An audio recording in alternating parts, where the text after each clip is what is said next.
একটা নাবিক যাচ্ছিল সিন্দাবাদের গল্প, সিন্দাবাদ যাচ্ছিল, সিন্দাবাদ যাচ্ছিল, যেতে যেতে একটা বুড়োকে দেখে খুব কষ্ট হয়েছে, বুড়ো হাঁটতে পারে না, মারে ওকে ঘাড়ে বসে গিয়ে আম পাড়ে নিজেই খায় আর সিন্দাবাদকে খেতে দেয়।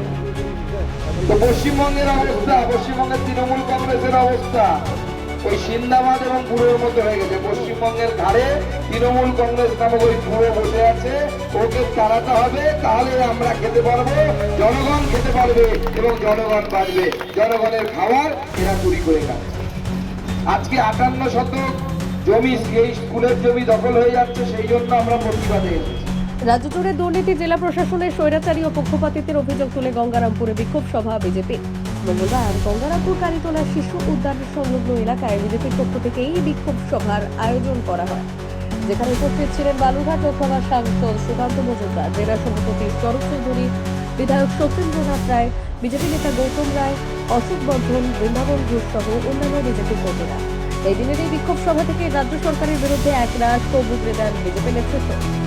প্রসঙ্গত আসন্ন বিধানসভা নির্বাচনকে সামনে রেখে এখন থেকেই ময়দানে নেমেছে রাজনৈতিক দলগুলি।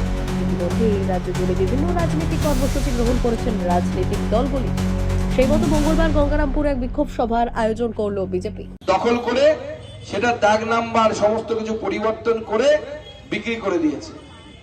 যারা কিনেছেন তারাও অপরাধী হয়ে গেছেন।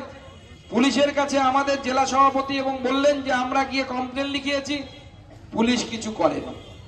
বাংলার মানুষ আর অবাক হয় না তৃণমূল চুরি করলে। চোর এবং তৃণমূল সমার্থক হয়ে গেছে। তৃণমূল যদি চুরি না করে, বিড়ি খাওয়া লোক যেমন সকালবেলায় বিড়ি না খেলে প্রেশার আসে না, সেরকম তৃণমূল চুরি না করলে বলে তৃণমূলের দিন ভালো যায় না, ঘুমও হয় না তৃণমূলের। সব বেটা চোর।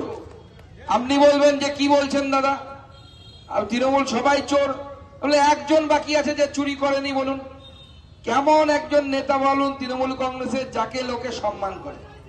কোন তৃণমূলের নেতাকে কোন মানুষ, সাধারণ মানুষ সম্মান করে না। সবাই জানে এরা তোলাবাজ, চাকরি বিক্রি করেছে। বিশেষ প্রতিবেদন, উত্তর বাংলার সংবাদ।